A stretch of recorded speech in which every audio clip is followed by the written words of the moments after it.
हरियाणा में कुरुक्षेत्र, गुरुग्राम, हिसार और करनाल में आज निकाली जाएगी तिरंगा यात्रा। करनाल में तिरंगा यात्रा में शामिल होंगे केंद्रीय मंत्री मनोहर लाल। शाम 5 बजे रामलीला मैदान में होगा कार्यक्रम।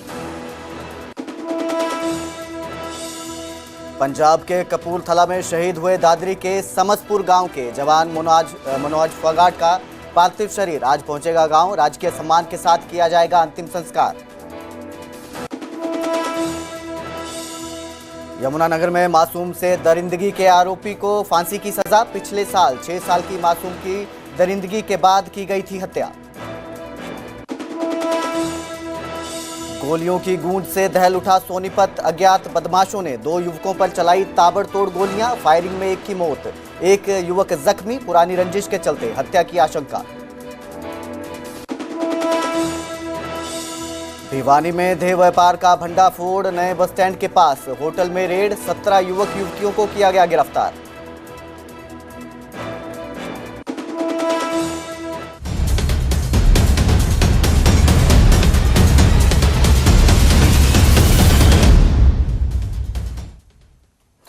नमस्कार, स्वागत है न्यूज 18 पंजाब हरियाणा में। मैं कुलदीप भारद्वाज हाजिर हूं देश और प्रदेश की सभी जरूरी खबरों के साथ। बुलेटिन की शुरुआत करेंगे आगे बढ़ेंगे, बात करेंगे रोहतक के गांव खेड़ी की, जहां पर गैस पाइप लाइन जो है वो लीक हो गई, जिसके बाद जो है इलाके में हड़कंप मच गया। डिजास्टर मैनेजमेंट की जो टीम है वो मौके पर पहुंची है।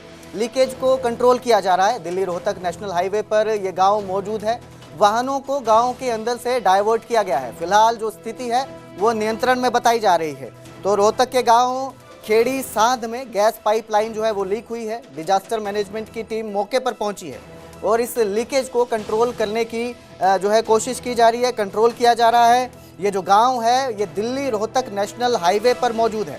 इसके अलावा वाहनों को गांव के अंदर से डाइवर्ट किया गया है। फिलहाल बताया जा रहा है कि स्थिति नियंत्रण में है। तो गैस पाइप लीक होने का ये मामला सामने आया है रोहतक के गाँव खेड़ी साध से।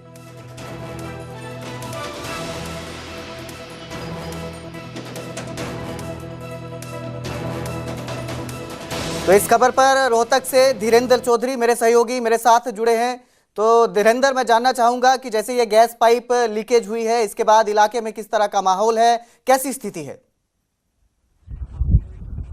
देखिए, जैसे ही पता लगा कि एलपीजी गैस की जो पाइपलाइन है वो उसमें लीकेज हो गई, तो सुबह से ही काफी डर का माहौल था और जो गैस अथॉरिटी ऑफ इंडिया के अधिकारी है उनको इसकी जानकारी दी गई और यहाँ पर एक टीम भी पहुंची। आपको दिखाते हैं कि सुबह से ही इस लीकेज को रोकने की कोशिश कर दी गई थी।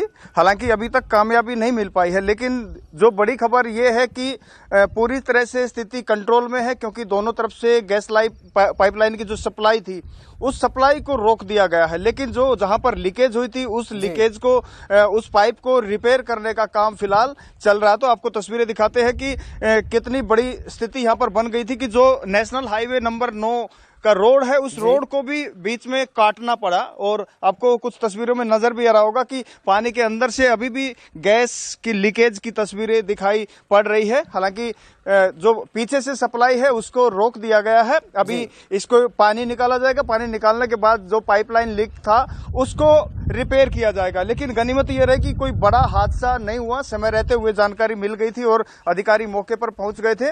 ये नेशनल हाईवे नंबर 9 पर है और दोनों तरफ से जो वाहन है जो दिल्ली और रोहतक को जोड़ते हैं, ये जो खेड़ी साध का बाईपास है वहां पर ये पाइपलाइन थी, तो गांव के अंदर से व्हीकल्स को डाइवर्ट किया गया। तो फिलहाल स्थिति है वो पूरी तरह से नियंत्रण में है, लेकिन जो पाइपलाइन है उसको रिपेयर का काम चल रहा है। ये कुछ पता चला है धीरेन्द्र की ये जो गैस लीक है ये किस वजह से हुई, किस वजह से लीकेज की समस्या सामने आई, यहाँ पे कारण क्या रहा इसका? देखिए, अभी कर्मचारी काम कर रहे हैं, मौके पर कर्मचारी काम कर रहे हैं। कोई अधिकृत व्यक्ति फिलहाल यहाँ पर मौजूद नहीं है जिससे पता लग सके कि इसकी वजह क्या रही। हमने इनसे पूछने की भी कोशिश की, लेकिन इनका कहना कि हमें डायरेक्शन मिली है कि पाइपलाइन को रिपेयर किया जाए। हमें इसके बारे में नहीं पता कि लीकेज कैसे हुई, लेकिन जिस तरीके से पूरे रोड को काट के तुरंत प्रभाव से इसको रोकने की कोशिश की गई, उससे अंदाजा लगा सकते हैं कि काफी बड़ी लीकेज थी जिसको समय रहते कंट्रोल में कर लिया गया, क्योंकि इसके नजदीक ही गांव भी है। अगर इसको कंट्रोल नहीं किया जाता तो कोई बड़ा हादसा हो सकता था। जी, बहुत बहुत शुक्रिया इस सारी जानकारी के लिए धीरेन्द्र, हमारे साथ जुड़ने के लिए। तो रोहतक के गांव खेड़ी सांध के पास गैस पाइप जो है वो लीक हुई थी। फिलहाल बताया जा रहा है कि स्थिति कंट्रोल में है। आगे बढ़ेंगे, बात करेंगे सोनीपत की, जो गोलियों की गूंज से दहल उठा। सब्जी मंडी चौक पर ताबड़तोड़ फायरिंग की वारदात सामने आई। 2 युवकों पर अज्ञात बदमाशों ने गोलियां चलाई। फायरिंग में जो है राहुल नाम के युवक की मौके पर ही मौत हो गई। राहुल का दोस्त सुरजीत गोली लगने से जख्मी हो गया। बताया जा रहा है कि दोनों दोस्त मिट्टी के बर्तन की दुकान पर बैठे हुए थे। उसी वक्त 2 युवक बाइक पर आते हैं, जिन्होंने ताबड़तोड़ गोलियां चलाई। ये जो सारा मामला है, वारदात है, पुरानी रंजिश की बताई जा रही है। पुरानी रंजिश के चलते इस हत्या की वारदात की आशंका जताई जा रही है। परिजनों ने पुलिस को हमलावरों की जानकारी दी है। पुलिस ने घायल युवक से पूछताछ शुरू कर दी है। आरोपियों की तलाश में पुलिस जुटी हुई है। तो ये फायरिंग की वारदात सामने आई, जहां पर एक युवक का गोलियां मारकर कत्ल कर दिया गया। पुरानी रंजिश के चलते जो है ये आशंका जताई जा रही है कि इस वारदात को अंजाम दिया गया। सोनीपत की सब्जी मंडी चौक के पास ये वारदात हुई है। अज्ञात बाइक सवारों ने, अज्ञात बदमाशों ने इस वारदात को अंजाम दिया, ताबड़तोड़ गोलियां चलाई। बताया जा रहा है कि इसमें जो एक युवक है उसकी मौत हो गई, राहुल नाम के युवक की मौत हो गई, जबकि उसका दोस्त सुरजीत गोली लगने से जख्मी है।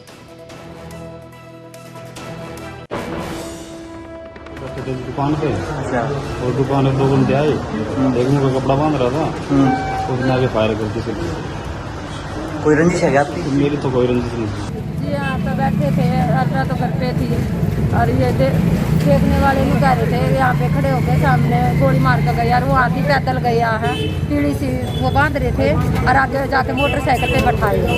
किसको मारी गोली? राहुल के और मेरे घर वाले के। आपके घर वाले का क्या नाम था? सोनू। क्या काम करता था ये? मिट्टी का काम करता था। सुबह आ जाता और सुबह वो बात अपने सामने से ले जाते अपना। आपको कैसे पता चला? ये फोन किया था यहाँ से किसी ने घर पे। हाँ, के मालूम। फायरिंग हुई है, जिसमें एक लड़के की डेथ होगी, दूसरा इंजर्ड है। और अभी मामले की जांच कर रहे हैं, FIR दर्ज कर रहे हैं और जल्दी से जल्दी जो है ना हमारी इसको राउंड अप करेंगे।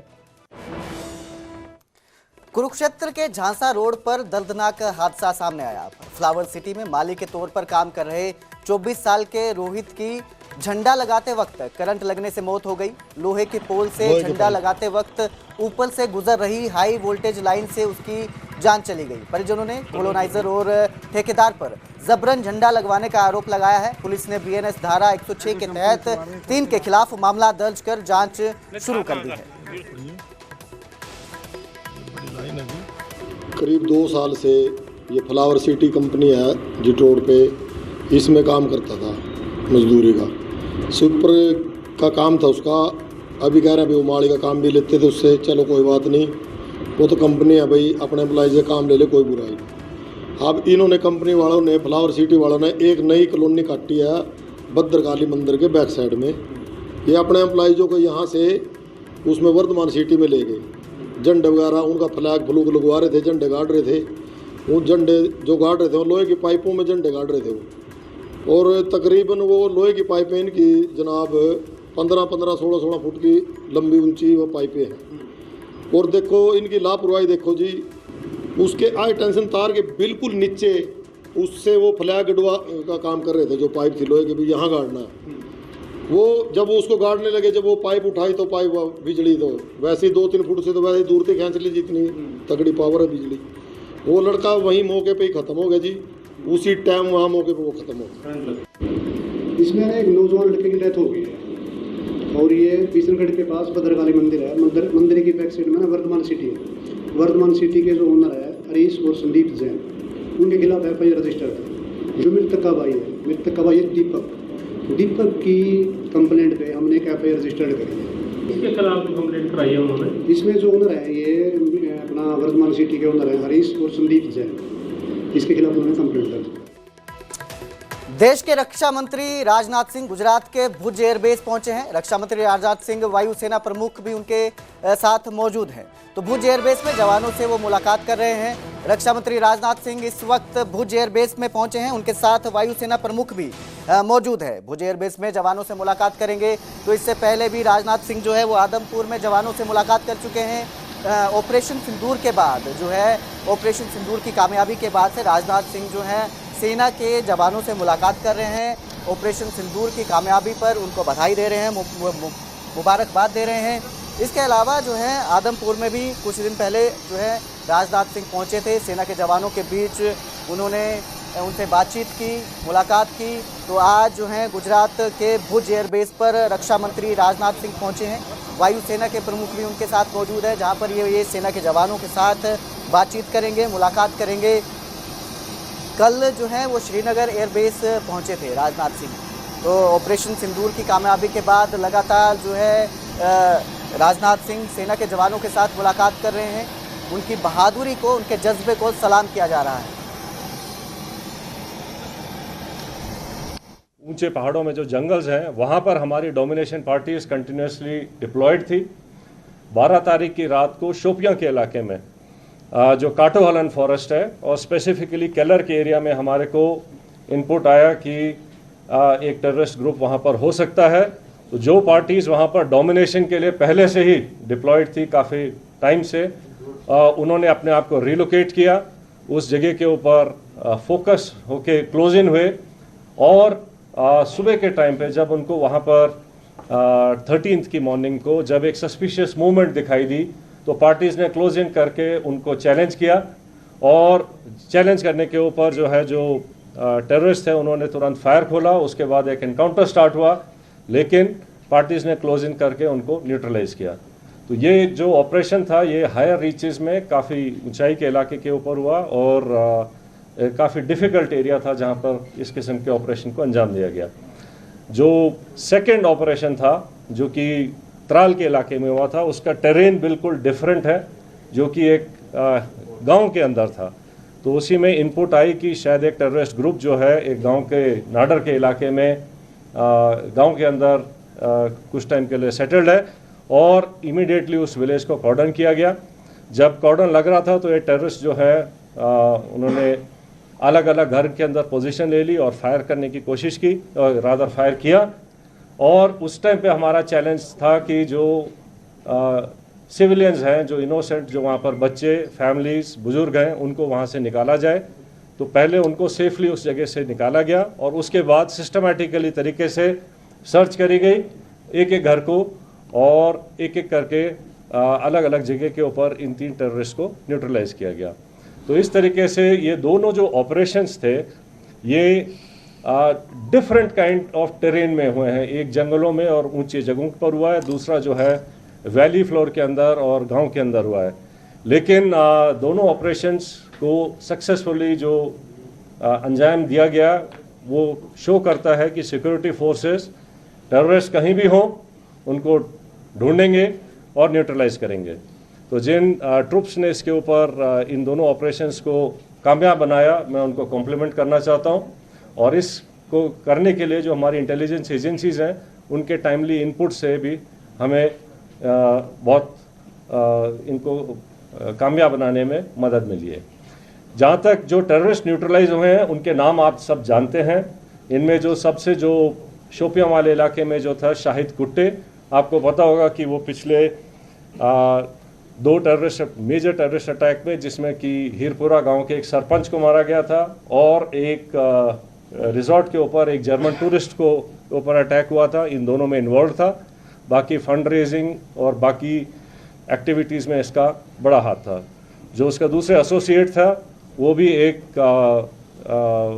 लोकल नॉन माइग्रेंट जो यहाँ के लेबर हैं उनको मारने में इन्वॉल्व थे।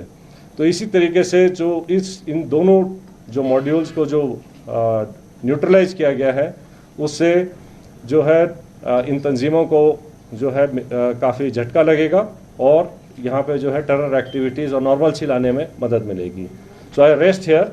For rest of the things I request IG CRPF to please add up. Thank you sir.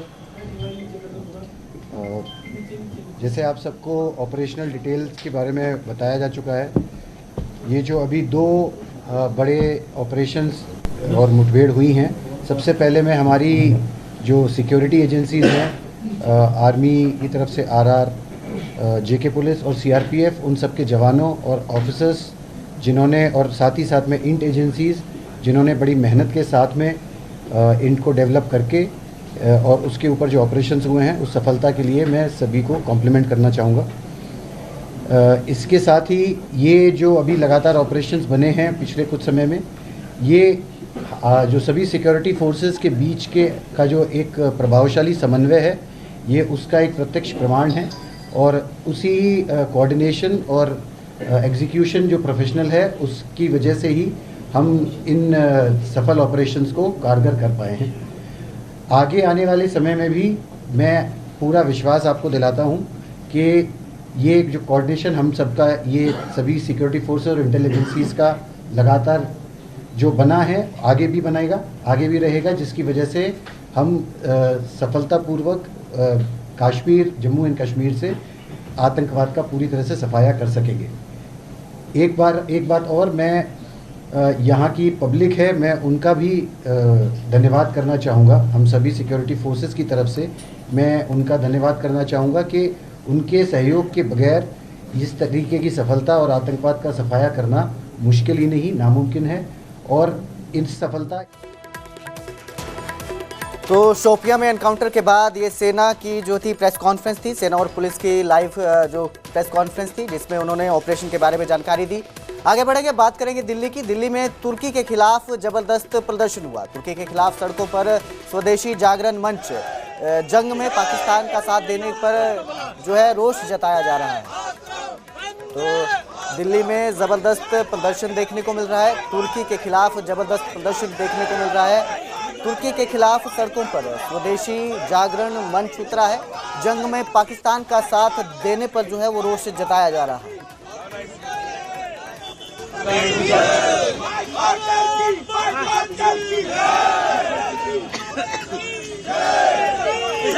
खिलाफ सड़कों पर स्वदेशी जागरण मंच उतरा है। जंग में पाकिस्तान का साथ देने पर जो है रोष जताया जा रहा है। तुर्की का पाकिस्तान का साथ देने पर रोष है, लोगों के बीच रोष है, जिसको लेकर ये प्रदर्शन किया जा रहा है। तुर्की के खिलाफ जो है स्वदेशी जागरण मंच सड़कों पर उतरा है। दिल्ली में ये प्रदर्शन किया जा रहा है, जिसमें लोग काफी संख्या में लोग शामिल हुए हैं।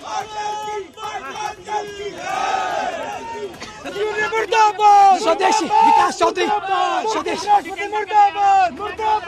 मैं इस देश के लिए डिक्लेयर होना क्या अपने आप को समर्पित करना भी चाहूंगा।